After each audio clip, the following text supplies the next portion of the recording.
Automne 2006, Batilly, dans le centre de la France. Des traces de construction sont repérées depuis le ciel, délimitées par une enceinte. Il pourrait s'agir d'une forteresse.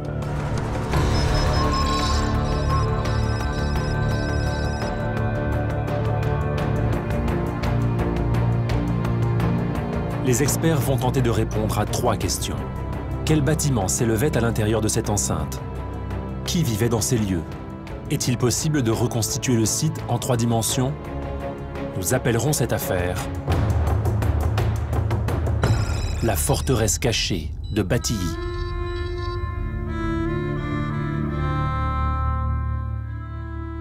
L'architecture gauloise est une architecture qui est essentiellement une architecture de matériaux périssables, qui utilise le bois et la terre pour le remplissage. Et donc 2000 ans après, ce bois a disparu et il ne reste plus rien. En fait, il reste un tout petit quelque chose. Si on regarde de près, c'est les ancrages des poteaux porteurs des bâtiments dans le sol, donc les traces en creux de l'architecture dans le sol, qui peuvent nous révéler, dans le meilleur des cas, les alignements de poteaux qui dessinent les bâtiments. Et ici, l'archéologue qui est habitué à ce type d'expertise voit tout de suite qu'on a affaire à une architecture d'une ampleur tout à fait inhabituelle. Donc, évidemment, il faut aller repérer sur le sol la totalité du plan de ces bâtiments pour comprendre la disposition spatiale, espérer aussi collecter quelques objets qui ont été piégés dans ces creux, dans ces fosses de calage de poteaux par exemple, et qui pourront nous raconter quelque chose de l'élévation ou de l'usage des bâtiments.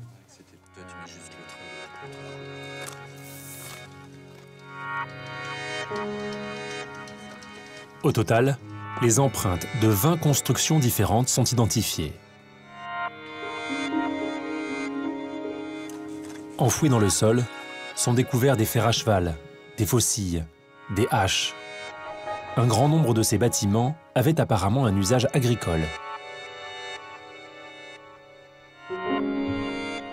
Il doit y avoir des greniers, des écuries, des étables. Donc on peut imaginer, vu l'ampleur du site, qu'il y avait au moins une centaine de personnes, peut-être beaucoup plus. Ça se rapproche un petit peu des systèmes de hameaux qu'on a pour des périodes plus récentes. Et là, en plus, il y avait l'aspect fortification qui permettait de se protéger et aussi de marquer l'importance du site. On voit donc au travers des objets qui ont été recueillis, et notamment de ces outils en fer, que ce site avait une vocation agricole. Mais pour autant, ce n'est pas une simple ferme gauloise comme on en connaît des centaines par les fouilles de ces dernières années. On voit qu'on a affaire à un site d'une ampleur exceptionnelle, avec une lisibilité de l'architecture qui est tout à fait étonnante. Ça vaut vraiment le coup d'essayer d'aller un peu plus loin et de se risquer d'imaginer ce qu'a pu être la 3e dimension de ce site tout à fait étonnant de Batilly. L'enquête se poursuit à Tours. Des spécialistes des habitations gauloises et une équipe de graphistes vont tenter de proposer une reconstitution des lieux en 3 dimensions. On essaie de construire ce qui nous paraît plausible. C'est pas la réalité, et on essaie d'en s'en approcher au maximum. Sur un site comme ça, j'aurais tendance à dire que c'est quand même le type qui veut montrer qu'il est riche, qu'il a une certaine puissance, et donc sa construction est avant tout ostentatoire, mais naturellement, il y a un volet défensif qui est présent.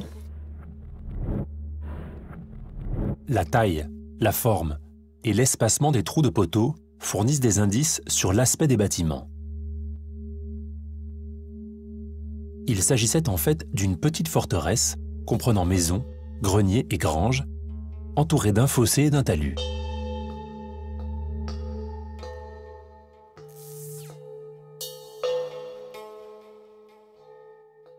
Donc l'analyse architecturale montre qu'on a affaire à quelque chose de tout à fait gigantesque. Ça n'a rien d'une petite ferme gauloise perdue dans la campagne. Ces fermes gauloises, on en a fouillé des centaines ces dernières années, et on s'aperçoit qu'il y a une hiérarchie très marquée, avec des fermes très modestes, des fermes un peu plus importantes, et puis tout au haut de l'échelle, Batilly, qui est un site qui est pratiquement unique en son genre. Parce que ce qui est le plus troublant dans cette affaire-là, c'est que ce plan, avec la partie noble et la grande avant-cour agricole, c'est le plan type des centres d'exploitation agricole gallo-romains que l'on connaît à plusieurs centaines d'exemplaires dans le bassin parisien 2 siècles plus tard. Donc ici, on a l'origine proprement gauloise, au IIe siècle avant Jésus-Christ, de ce qui deviendra un des archétypes de l'architecture de la Gaule romaine, ce qui montre bien les antécédents gaulois de cette culture gallo-romaine. Ainsi se termine l'affaire de la forteresse cachée de Batilly, mais d'autres fouilles, d'autres enquêtes attendent encore les experts du passé.